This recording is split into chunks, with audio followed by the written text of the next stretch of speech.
Hey boys and girls, my name is Mac Coomer. I'm Knoxville, Tennessee's Dean of Fun, and today we are going to read a book titled A Bed for the Winter. This looks like an interesting book. You want to read with me?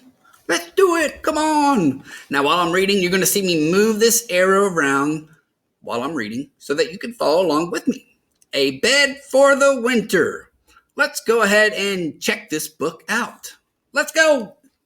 Okay, so in this book, there are some vocabulary words that you might want to know so that you can understand the book a little bit better. So let's take a look here. Nest. A nest is made of grass, sticks, and mud. Stump. A stump is the bottom part of a tree that has been cut down. Here's a tree trunk.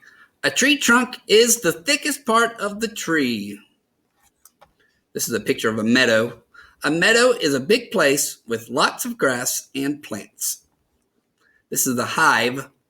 A hive is a home for bees. And this is a den. A bear sleeps in a den. Now, let's go ahead and check this book out. A fluffy-tailed dormouse stops by a meadow. Cold rain is falling. Soon snow will be coming. The dormouse is looking for somewhere to sleep. She needs a bed for the winter. Here we have a picture of a meadow. A squirrel gathers leaves high in a tree. He makes his nest warm for the cold winter weather. But a nest in the treetops is too high for a dormouse. The dormouse looks up and then scurries by. And here we have a picture of a nest. A queen wasp sleeps under an oak stump. She has squeezed through a crack in the rotten wood. But a crack in an oak stump is too small for a dormouse. The dormouse looks in, then scurries by. And here's a picture of a stump. A golden-eyed toad sleeps under a stone. It is muddy and wet, and the toad's skin is cold. But it's too wet for a dormouse under a stone. The dormouse looks in, then scurries by. I wonder if this dormouse is ever going to find a place just right. A mother brown bear sleeps in a den. She is furry and warm. She stretches and yawns. Ugh. The dormouse looks in. The bear's teeth are huge. The dormouse trembles, then scurries by. And here's a picture of the bear's den. Looks almost like a little cave. Bats hang in a cave and cling to the rock. They huddle together and sleep through the winter. The cave is damp and dark. It's too cold for a dormouse. The dormouse looks in, then scurries by. And here's a bat inside of a cave. Look at all these bats. Once again, the dormouse scurries by. So dormouse doesn't like living in a cave, I guess. A family of rabbits hop into their burrow. They live underground when the weather is cold. But there are too many rabbits to make room for a dormouse. The dormouse looks in, then scurries by. And here's a burrow. The burrow almost looks like a little hole in the ground. An owl with sharp claws flies over the meadow. He is hungry and watchful. He is hunting for mice. The owl swoops. The dormouse hides in a bush.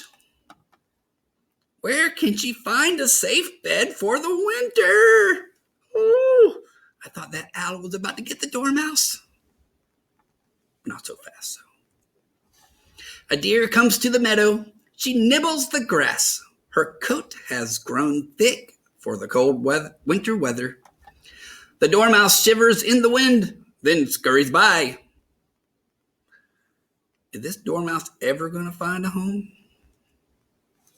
A storm is coming. The sky has turned black. Bees fly home to their hive. Ants run to their nest. The dormouse waits under a branch for the storm to pass by. Where can she find a safe bed for the winter? Here's something interesting. This said ants run to their nest. Before, though, we learned that a nest is made of sticks, twigs, mud, feathers sometimes. But this doesn't look like that. So obviously a nest can look very different depending on what the animal is. A bird might make a different nest than an ant. An ant nest would be underground. Interesting. I don't know if you've figured that out or not, but I just thought about it. A snake slides through the grass. He has hungry black eyes. He stares at the dormouse. His tongue flicks in and out. The dormouse is trapped. She's too scared to move. The snake slithers closer. His forked tongue comes nearer. Boom! Thunder rumbles. Crack! Lightning flashes. The snake stops for a second and then shoots into the grass. Whew, close call. First the owl and now a snake? Can this dormouse catch a break? The dormouse runs through the meadow. Her heart pounds like a drum. She climbs up a tree trunk.